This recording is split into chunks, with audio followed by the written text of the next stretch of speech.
ensemble. Oh mon Dieu, la fausse note, tu connaissais pas cette chanson? Pas du tout. Oh, la fausse note horrible que j'ai faite. Noé, ensemble. Bref, vous connaissez pas cette chanson, mais moi je la connais.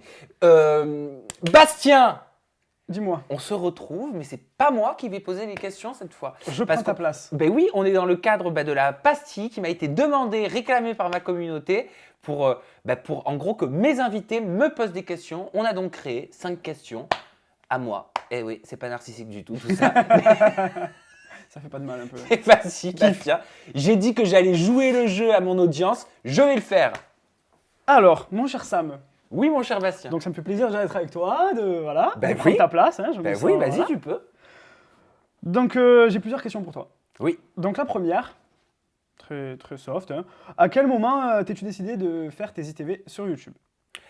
Alors, c'est une bonne question. Mes ITV sur YouTube, je les ai commencés il y a bientôt 4 ans. Tout a démarré le 26 avril 2015. T'as vu, je m'en souviens comme si c'était l'anniversaire de quelqu'un de ma famille ou parce que c'est quelque chose qui est vraiment cher pour moi. Et en fait, si tu veux, moi à l'époque, je travaillais pour une chaîne télé qui était sur le câble. Et j'avais cette envie, vraiment cette envie de créer mes propres concepts, d'avoir mes propres émissions, de parler people, de parler télé-réalité, mais vraiment comme j'avais envie de le faire.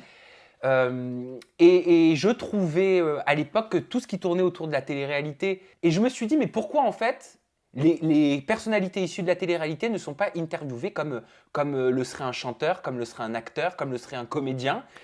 Parce qu'après tout, une personnalité de télé-réalité, elle a une vie, elle a eu un passé, elle a eu un vécu, une enfance, comme tout le monde, tu vois, avec des défauts, des qualités, des problèmes, des moments de gloire. Et je me disais, mais pourquoi en fait on ne pose pas des questions à ces gens-là avec plus de bienveillance?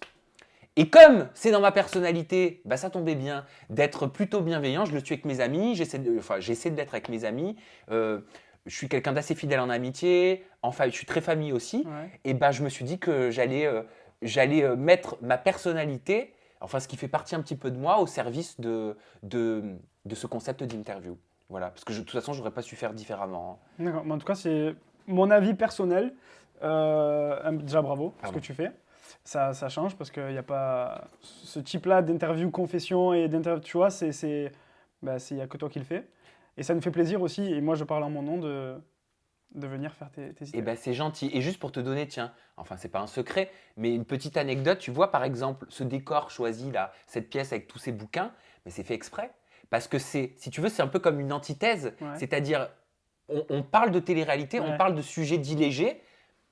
J'ai pas besoin d'être dans un décor trash, j'ai pas besoin d'être dans un décor, tu vois, qui soi-disant correspond au genre de la télé-réalité. Non, c'était volontaire pour moi justement d'avoir un décor qui casse les codes et qui n'a, en tout cas de prime abord, rien à voir avec le genre auquel les gens s'attendent. Voilà. Très bien. Deuxième question, parce qu'on en a tous un. Quel est ton plus grand rêve? Ah, alors mon plus grand rêve, je sais pas si c'est original, mais je vais te le dire vraiment comme je le ressens, c'est d'être heureux.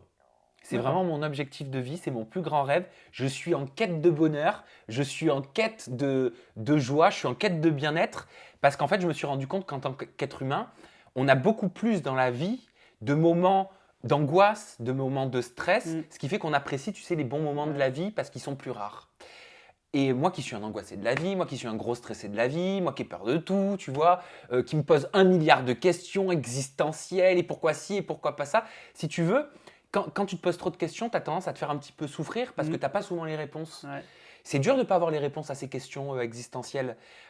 Et donc, je travaille beaucoup, je fais beaucoup de lectures. Quand je travaille, c'est sur moi-même, hein. C'est pour être heureux parce que je cherche à être le plus heureux possible dans ma vie. Aujourd'hui, je ne le suis pas pleinement, même si j'ai un boulot que j'adore, c'est ma passion, j'ai des amis fabuleux, une famille extraordinaire, un chéri au top du top. Je ne suis pas pleinement heureux, je ne sais pas pourquoi. D'accord, je ne sais pas ce qui te manque pour... Non. Donc, je cherche en moi et je suis dans cette quête de bonheur.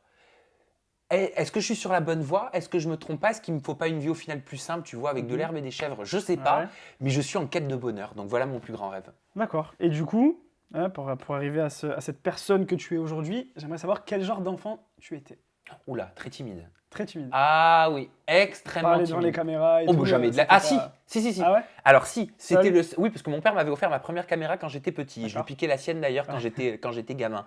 Mais genre 4-5 ans. Donc le seul moment où j'arrivais, si tu veux, à sortir un petit peu de ma coquille, c'était justement quand je faisais des mises en scène avec ma sœur, quand je refaisais Cendrillon, quand je faisais la kermesse à l'école une fois par an. Tu sais, à la fin de Ouais. l'année, tu fais un spectacle. Donc j'étais le premier à mettre un spectacle sur pied. C'était le seul moment dans lequel j'avais pas honte. Comme le genre d'enfant très timide et qui, quand il fait du théâtre, par exemple, qui se libère et qui se. Peut-être. La même chose. Mais par contre, les 364 autres jours de Ouais. l'année, mais laisse tomber, j'étais mais timide, mais comme tu n'imagines même pas comment.